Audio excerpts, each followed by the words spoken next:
जैसे उन्होंने पहला बाण छोड़ा, जैसे पहला बाण छोड़ा तो काशी नरेश राम राम का जाप कर रहे थे। काशी नरेश की परिक्रमा लगा करके बाण सीधा वापस तरकस में चला गया। इसके बाद परमात्मा प्रभु श्री राम जी ने दूसरा बाण छोड़ा।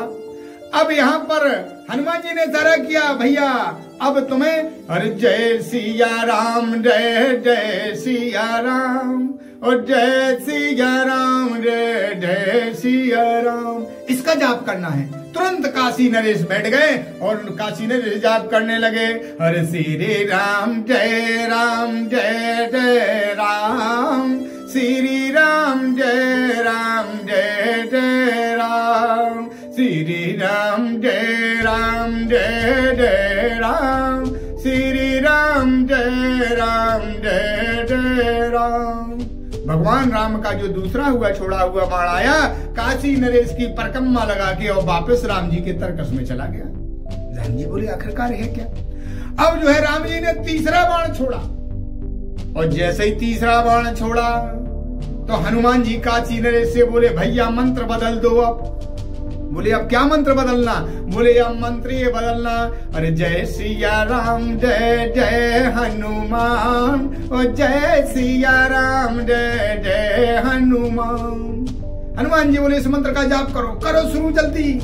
काशी नरेश ने तुरंत मंत्र का जाप शुरू किया, और राम जी ने वहां से जैसे ही तीसरा बाण छोड़ा, और काशी नरेश, अरे जय सिया राम, जय जय हनुमान, और जय सिया राम, जय जय हनुमान, जय सिया राम, जय जय हनुमान, जय सिया राम, जय जय हनुमान।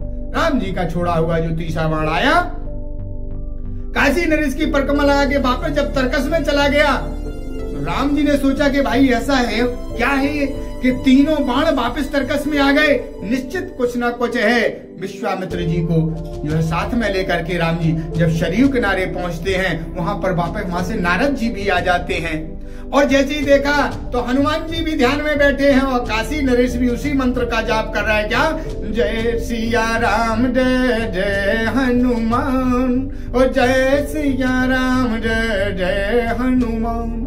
राम जी ने कहा भाई ये क्या है। हनुमान जी से पूछा क्या है। बोले प्रभु कुछ नहीं है, मैं तो इस काशी नरेश की मैंने प्राणों की रक्षा की प्रतिज्ञा ली थी, इसलिए जो है मैं तो कुछ नहीं कर रहा प्रभु, मैं तो बस आपके नाम का ही जाप कर रहा हूँ। नारद जी तुरंत आए और नारद जी भगवान के चरणों में गिरे और भगवान से बोले प्रभु मैं आपके नाम की शक्ति की मैं परीक्षा लेना चाहता था कि आपके नाम में कितनी शक्ति है, इसलिए मैंने ये लीला रची है, इसमें काशी नरेश का कोई दोष नहीं है। और हे गुरुवर, हे मुनिवर विश्वामित्र जी, आप इस राजा को माफ कर दें, और क्योंकि इसका कोई अपराध नहीं है, ये लीला मैंने सिर्फ इसलिए रची थी कि मैं राम नाम के प्रभाव को जानना चाहता था कि भगवान में जो शक्ति है उससे कहीं बढ़कर शक्ति भगवान के नाम में है। जो शक्ति भगवान के नाम में है वो शक्ति भगवान में भी नहीं है। मैं इस नाम की परीक्षा लेने के लिए, इस नाम की शक्ति का पता करने के लिए मैंने इस सब लीला और इस सब चरित्र किया है।